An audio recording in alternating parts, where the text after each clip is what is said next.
السلام علیکم ورحمۃ اللہ وبرکاتہ۔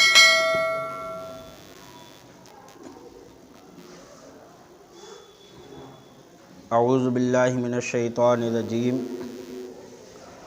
بسم اللہ الرحمن الرحیم۔ اولئک الذین اشتروا الضلالۃ بالہدی فما ربحت تجارتہم وما کانوا مہتدین۔ ذکر منافقین کا چل رہا ہے۔ انہی منافقوں کے بارے میں اللہ تعالیٰ فرماتا ہے کہ یہ وہ لوگ ہیں جنہوں نے ہدایت کے بدلے گمراہی خریدی، تو ان کا سودا نفع نہ لایا، یعنی ہدایت کے بدلے انہوں نے گمراہی کو خرید لیا، تو یہ سودا جو انہوں نے کیا ہدایت دے کر اور گمراہی کو لے لیا، اللہ فرماتا ہے یہ سودا ان کا نفع نہ لایا اور سودے کی راہ نہ جانتے تھے، یعنی انہیں سودا کرنا آتا ہی نہیں تھا جو وہ نفع حاصل کرتے۔ حق تعالیٰ کی طرف سے انسان کو عقل ملتی ہے اور پھر نیک و بد راستے اس کے سامنے ہوتے ہیں۔ اللہ تعالیٰ ہر انسان کو عقل عطا فرماتا ہے اور عقل ملنے کے بعد اس کے سامنے اچھا راستہ اور برا راستہ دونوں اس کے سامنے ہوتے ہیں، تاکہ وہ اپنی عقل سے کام لے کر اچھے راستے کو اختیار کر لے۔ اچھے اور برے سامنے ہیں، اب اپنی عقل سے فیصلہ کرے کہ ان میں اچھا کون سا ہے اور برا کون سا ہے، کس میں مجھے فائدہ ہوگا اور کس میں مجھے نقصان ہوگا، اور برے سے بچے۔ ان منافقوں نے اپنے اندر برے اخلاق پیدا کر کے اس نور حق کو بجھا دیا۔ تو سب سے پہلے تو انہوں نے اپنے اخلاق کو برا کر کے جو اللہ نے انہیں عقل دی تھی اسی کو ہی بجھا دیا، عقل ہی اپنی ختم کر دی، جس سے یہ ادراک کرتے سمجھ سکتے کہ کیا اچھا ہے کیا برا ہے، اس عقل کو ہی انہوں نے ختم کر دیا اور ہمیشہ کی مصیبتوں کو مول لے لیا۔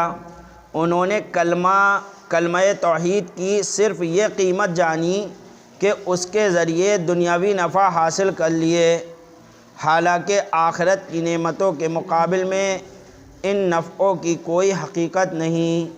انہوں نے بس اتنا سمجھا کہ ہاں کلمہ پڑھ لو، کلمہ پڑھنے کے بعد جو ہے جہاد میں شریک ہوئیں گے تو مال غنیمت ملے گا، اور مسلمان جو حملہ کرتے تو ہم لوگ مارے جاتے قتل ہوتے اس سے بھی بچے رہیں گے، محفوظ رہیں گے، اپنا کاروبار وغیرہ سب اچھا چلے گا۔ مسلمانوں کا غلبہ ہے، کلمہ پڑھو، اسلام میں داخل ہو جاؤ، تاکہ مسلمانوں کے ساتھ رہ کر اپنا سب تجارتی کام بھی چلتا رہے اور خوب اپنا نفع جو دنیا کا ہے وہ ہوتا رہے۔ اور اگر ہم نے کلمہ نہیں پڑھا تو ہم تلوار کی زد میں آ جائیں گے، ہمیں گرفتار کر لیا جائے گا، ہماری دنیا بیکار ہو جائے گی۔ تو کلمہ توحید کو انہوں نے صرف اتنی اہمیت سمجھی کہ اس لیے کلمہ پڑھا کہ دنیاوی فائدے حاصل ہو جائیں۔ ان نفعوں کی کوئی حقیقت نہیں، تو ان لوگوں نے عقل اور کلمہ توحید کو دنیا کے لیے خرچ کیا اور پھر اس پر خوش بھی ہوئے۔ ان کی مثال بالکل ایسی ہوئی کہ کوئی احمق قیمتی موتی دے کر مٹی کا کھلونا خریدے۔ تو اس کی مثال یوں ہی ہے کہ کسی نے کوئی موتی دے دیا اور بدلے میں اس سے کہا دیا مٹی کا کھلونا ہمیں دے دو، یہ ایسا سودا ہے ان کا۔ یا اصلی سونا دے کر آرٹیفیشل لے لے، اصلی سونا دے دیا اور کہا یہ آرٹیفیشل حال بڑا خوبصورت لگ رہا ہے، یہ ہمارا اتنا اچھا نہیں ہے، حالانکہ وہ سونے کا تھا اور آرٹیفیشل اس سے زیادہ خوبصورت دیکھنے میں لگ رہا تھا، تو وہ آرٹیفیشل لے لیا اور اپنا سونا جو ہے وہ اس کو بدلے میں دے دیا۔ تو یہ بیوقوفی کے علاوہ اور کچھ نہیں ہے۔ سونا لے لے تجارت کے اصول سے یہ لوگ بہت گھاٹے میں رہے۔ عقل مند لوگ اپنی عقل، مال و جان، اولاد سے صرف کر کے سچا ایمان لیتے ہیں۔ عقل مند جو ہیں وہ اپنی اولاد بھی قربان کر دیتے ہیں ایمان کے خاطر، اپنی جان بھی قربان کر دیتے ہیں، اپنا مال بھی قربان کر دیتے ہیں۔ تو یہ لوگ عقل مند نہیں ہیں جنہوں نے دنیاوی فائدوں کو حاصل کیا، اور وہ واقعی عقل مند بیاپاری ہیں، کیونکہ فانی کے عوض باقی حاصل کرتے ہیں۔ تو اللہ تعالیٰ نے اس لیے ان کے بارے میں یہ فرمایا کہ یہ لوگ وہ ہیں جنہوں نے ہدایت کے بدلے گمراہی خریدی تو ان کا سودا نفع نہ لایا اور یہ سودے کی راہ جانتے ہی نہ تھے۔ مثلہم کمثل الذی استوقد نارا فلما اضاءت ما حولہ ذہب اللہ بنورہم وترکہم فی ظلمات لا یبصرون۔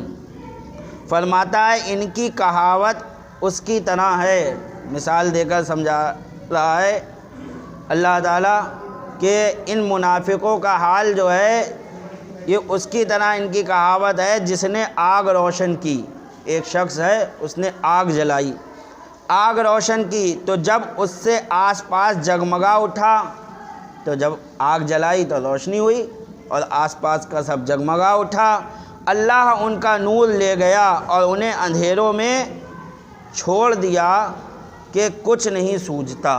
یعنی روشنی ہوئی، پھر اچانک اللہ نے اس آگ کو بجھا دیا، پھر ایک دم اندھیرا ویسے ہی ہو گیا، یعنی تھوڑی دیر کے لیے انہیں روشنی ملی اور پھر اسی اندھیرے میں آ گئے، اب ان کو کچھ نہیں سوچتا۔ مدینہ منورہ کے لوگ اول تو حضور صلی اللہ علیہ وسلم کی تشریف آوری پر خوش ہوئے اور بہت سے لوگوں نے کلمہ پڑھ لیا، لیکن ان میں سے بعض نے دنیاوی اغراض و مقاصد کی بنا پر بعد میں منافقت شروع کر دی، تو ان کی اس حالت کو اس جماعت کے ساتھ تشبیہ دی گئی قرآن میں کہ جو اندھیرے جنگل میں گھر گئی، پھر انہوں نے روشنی اور گرمی حاصل کرنے اور درندوں سے بچنے کے لیے خوب آگ بھڑکائی۔ جب آگ بھڑکنے لگی اور انہوں نے گرمی اور نور بھی حاصل کر لیا تو اب وہ اس پر مطمئن ہو گئے کہ اب یہ آگ نہ بجھے گی۔ اب ہوگا کہ ہاں آگ جل گئی، اب یہ بجھے گی نہیں، ہمیں اس سے جو ہے سب کچھ مل رہا ہے، اب یہ آگ نہ بجھے گی اور ہم اس کے فائدے سے محروم نہ ہوں گے۔ وہ اسی خیال میں تھے کہ اچانک آگ بالکل بجھ گئی۔ یہ ایک مثال اللہ تعالیٰ نے قرآن میں دی کہ اب اچانک آگ وہ بجھ گئی اور ایسی بجھی کہ اس کا کوئی شعلہ اور چنگاری بھی باقی نہ رہی کہ جس سے دوبارہ آگ جلا لیں، اس لائق بھی نہیں رہی وہ آگ کہ اسے دوبارہ بھی جلایا جا سکے، اور نہ ہی ایندھن آگ قبول کرنے کے قابل رہا۔ اب یہ حیران و پریشان ہیں کہ کیا کریں، اس اندھیرے میں کرے کیا ہم اور کدھر جائیں۔ اسی طرح منافقین نے مسلمانوں کے خوف اور ان کے نفع کی امید سے بظاہر اسلام قبول کر لیا، جو مثل آگ جلانے کے ہوا۔ انہوں نے جو اسلام قبول کیا یہ آگ جلانے کے مثل ہو گیا کہ انہوں نے آگ جلا لی۔ حق تعالیٰ کی طرف سے بھی ان پر ظاہری اسلامی احکام جاری کر دیے گئے، یہ اس آگ کی روشنی ہوئی۔ منافقین مطمئن ہو گئے کہ جس طرح ہم نے اس زبانی کلمے اور ظاہری اسلام سے دنیا میں کام نکال لیا، آخرت میں بھی کام نکال لیں گے۔ اب منافقین سوچے یہاں ہمارا کچھ نہیں ہو رہا ہے، یہاں بھی مزے میں ہے، خوب روشنی حاصل کر رہے ہیں، ایسے ہی ہم آخرت میں بھی جو ہے جنت میں چلے جائیں گے۔ یہ ان کا اس ظاہری روشنی پر اعتماد ہوا۔ وہ اسی خیال میں تھے کہ اچانک ان کو موت نے آ دبایا، سوچ ہی رہے تھے کہ موت نے آ دبایا، ان پر موت آ گئی۔ یہ اس آگ کا گل ہونا ہوا، اب وہ آگ بجھ گئی۔ مرتے ہی آگ کھل گئی اور بزبان حال یوں کہنے لگے، خواب تھا وہ کچھ کہ دیکھا جو سنا افسانہ تھا۔ خیال رہے کہ ہر انسان تاجر ہے، زندگی دکان ساسے اور زندگی کی گھڑیاں اصل رقم، جن کو خرچ کر کے وہ اعمال کے سودے خریدتا ہے۔ نیک اعمال کرنے والا نفع میں، گناہ کرنے والا نقصان میں اور کفر کرنے والا پورے خسارے میں۔ نیک عمل کرے گا وہ فائدے میں ہے، جو گناہ کرے گا وہ نقصان میں ہے، اور جو کفر کرے گا وہ تو پورے ہی گھاٹے میں ہے، اس کا تو کچھ بچا ہی نہیں۔ جیسے بعض دکانیں دن رات کھلی رہتی ہیں، ایسے ہی بعض لوگ سوتے جاگتے پھرتے نیکیاں کرتے ہیں۔ بعض دکانیں ایسی ہوتی ہیں جو 12 گھنٹے کھلتی ہیں، بعض وہ ہیں جو 24 گھنٹے کھلی رہتی ہیں۔ ایسے ہی انسانوں میں ہیں کہ بعض تو وہ انسان ہیں کہ وہ سوتے جاگتے اٹھتے بیٹھتے ہر وقت ان کو نیکیاں مل رہی ہیں، بعض وہ ہیں کہ ان کو صرف جاگتے جاگتے مل رہی ہیں، سو گئے تو نہیں ملی۔ تو جیسے یہ دکانوں سے مثال دے کر سمجھائی جا رہی ہے. بعض لوگ سوتے جاگتے پھرتے نیکیاں کرتے ہیں، بلکہ بعد وفات بھی ان کی دکانیں بند نہیں ہوتی. ہاں، بعض تو وہ ہیں کہ مرنے کے بعد بھی نیکیاں کماتے ہیں. جیسے کہ بل احیاء ولکن لا تشعرون. قرآن نے فرمایا شہیدوں کے تعلق سے کہ وہ مرے نہیں بلکہ زندہ ہیں، لیکن تمہیں ان کی زندگی کا شعور نہیں. اور جیسے علماء اکرام کہ خود تو چلے گئے لیکن اپنے پیچھے شاگردوں کی ایک جماعت چھوڑ گئے، اپنے پیچھے کتابوں کا ایک انبار چھوڑ گئے. وہ تو اس دنیا سے چلے گئے لیکن ان کی کتابوں سے آج بھی دنیا فائدہ حاصل کر رہی ہے. ان کے شاگرد آج بھی دنیا میں دین کی تبلیغ کر رہے ہیں. تو وہ قبر میں ہیں لیکن ان کا ابھی نیکیاں جاری ہیں، ثواب ان کو ملتا چلا جا رہا ہے، ثواب ان کو قبر میں پہنچتا چلا جا رہا ہے. جب قبر میں پہنچے تو معلوم ہوا کہ ان کا ظاہری اسلام کا چراغ یہاں کچھ کام نہ آیا. یعنی منافقین جب قبر میں پہنچے تو دیکھا ارے جو روشنی پہ ہم اعتماد کیے ہوئے بیٹھے تھے کہ وہ تو بجھ گئی، یہاں تو کوئی کام میں نہیں آئی. اب ان کو نہ تو نیک اعمال کرنے کا موقع رہا اور نہ وہاں سے لوٹنے کی کوئی صورت کہ واپس آ کے لاؤ پھر سے کلمہ پڑھ کے سچے دل سے ایمان لے آئیں، کہ دنیا میں آ کر نیکیاں کی جائیں. یہ اس کی مثال ہوئی کہ دوبارہ آگ جلنے کے قابل نہ رہی. یہ اس کی مثال ہوئی. تو اللہ تعالیٰ نے منافقوں کی مثال اس آگ سے دی کہ ان کا حال تو جو ہے ایسا ہی ہے. ان کی کہاوت اس طرح ہے کہ جس نے آگ روشن کی تو جب اس سے آس پاس جگمگا اٹھا اللہ ان کا نور لے گیا اور انہیں اندھیریوں میں چھوڑ دیا کہ کچھ نہیں سوچتا. سم بکم عمی فہم لا یرجعون. بہرے، گونگے، اندھے تو وہ پھر آنے والے نہیں. یعنی اللہ تعالیٰ نے یہاں یہ بھی بتا دیا منافقوں کے تعلق سے مسلمانوں کو، اے مسلمانوں تم امید مت رکھو، اس امید میں مت رہنا کہ یہ منافق شاید کبھی نہ کبھی سدھر جائیں گے اور ایمان لے آئیں گے، بلکہ یہ بہرے ہیں حق سننے سے، یہ گونگے ہیں حق بولنے سے، یہ اندھے ہیں حق دیکھنے سے. اب یہ کبھی جو ہیں واپس آنے والے نہیں ہیں ایمان، یہ کفر پر ہی مریں گے. تو یہ مسلمانوں کو تسلی دینے کے لیے کہ مسلمان جو ایک امید لگائے بیٹھے تھے کہ شاید یہ منافقین جو ہے سدھر جائیں، لا ان کے ساتھ اچھا برتاؤ کرو شاید سدھر جائیں، تو اللہ نے انہیں تسلی دے دی کہ نہ، ان سے امید مت لگاؤ، انہیں چھوڑو ان کے حالت پر، یہ ایمان لانے والے نہیں ہیں. تو فرمایا بہرے، گونگے، اندھے تو وہ پھر آنے والے نہیں. مسلمانوں کو یہ امید ہوگی کہ شاید منافقین کبھی تو ہدایت پر آ جائیں گے، اس لیے وہ ان کو ہدایت پر لانے کی کوشش بھی کرتے ہوں گے اور پھر اپنی ناکامی پر رنجیدہ ہوں گے. حق تعالیٰ نے مسلمانوں کے اس رنج و غم کے دور فرمانے کے لیے ان کے ایمان سے مایوس فرما دیا کہ اے مسلمانوں یہ تو بہرے، گونگے، اندھے ہو چکے ہیں، اب تم ان کے ایمان لانے کی بالکل امید نہ رکھو. وہ اپنی حرکتوں سے باز نہ آئیں گے، چونکہ نا امیدی بھی ایک راحت ہوتی ہے. اس لیے مسلمان ان کے ایمان سے نا امید ہو کر انتظار کی تکلیف سے بچ گیا. ایک انتظار تھا اسے کہ شاید یہ لوگ مسلمان ہو جائیں، اب انہیں پتہ چل گیا ارے نہیں لائیں گے ایمان، تو کہا چھوڑو ہٹاؤ، اب ان کی طرف توجہ ہی نہیں کرو. یہ ایک مسلمانوں کو راحت ملی. او کصیب من السماء فیہ ظلمات ورعد وبرق یجعلون اصابعهم فی آذانهم من الصواعق حذر الموت واللہ محیط بالکافرین. یا جیسے آسمان سے اترتا پانی کہ اس میں اندھیریاں ہیں اور گرج اور چمک ہے، اپنے کانوں میں انگلیاں ٹھوس رہے ہیں کڑک کے سبب موت کے ڈر سے، اور اللہ کافروں کو گھیرے ہوئے ہے.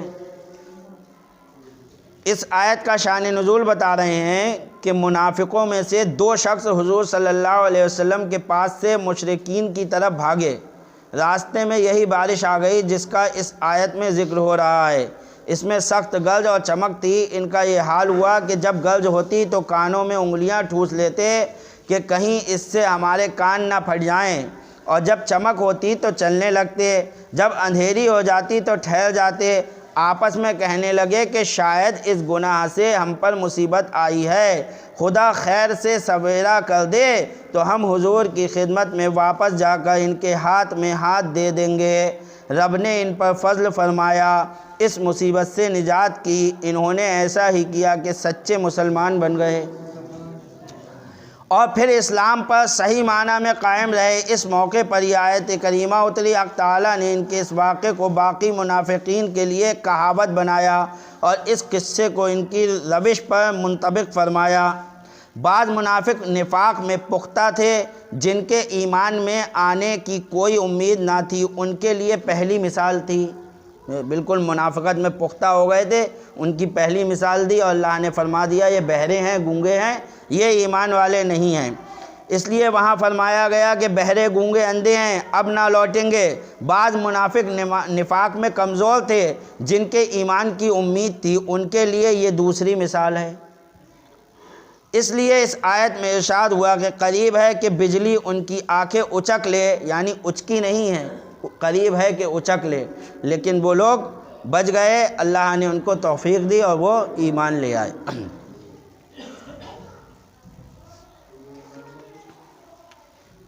یکاد البرق یخطف ابصارہم،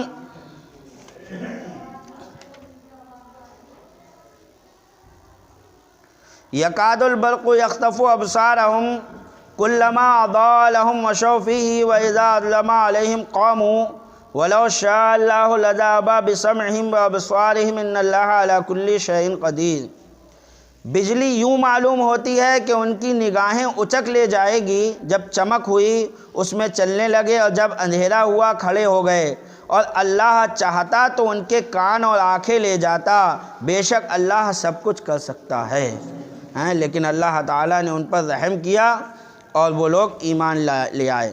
منافقین جب حضور علیہ السلام کے کھلے ہوئے معجزے اور قرآن پاک کی آیات دیکھتے ہیں جو مثل چمکتی ہوئی بجلی کے ہیں تو مجبوراً دل سے تصدیق کر لیتے ہیں۔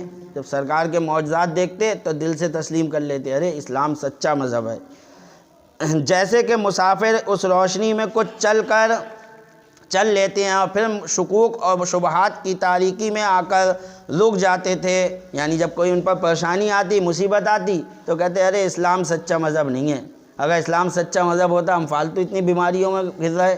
تو ان کا ایمان ڈاماڈول تھا، جہاں سرکار کے معجزات دیکھتے فوراً کہتے ہاں اسلام ہی اچھا مذہب ہے، اور جہاں مسلمانوں کو یا اپنے آپ کو تکلیف میں دیکھتے تو کہتے نہیں اسلام اچھا مذہب نہیں ہے۔ نہیں، تو ایک مومن کا اسلام ایسا نہیں ہوتا ہے کہ جب اللہ کی نعمتیں مل رہی ہیں، اللہ راحت و سکون دے رہا ہے تو ہم کہہ رہے ہیں ہاں اسلام ہی سچا مذہب ہے، اور جب اللہ کی طرف سے تکلیف آئے تو ہم کہیں کہ اسلام جھوٹا مذہب ہے۔ ایسا شخص مسلمان ہرگز نہیں ہے، بلکہ مسلمان تو وہ ہے کہ اگر راحت و سکون پہنچے تو اللہ تیرا شکر ہے، اور تکلیف پہنچے تو اللہ تیرا شکر ہے، تو جس حال میں رکھے مولا تیرا شکر ہے۔ یہ ایک مومن کی شان ہوا کرتی ہے۔ کہاں ہے وسیم؟ وسیم آؤ۔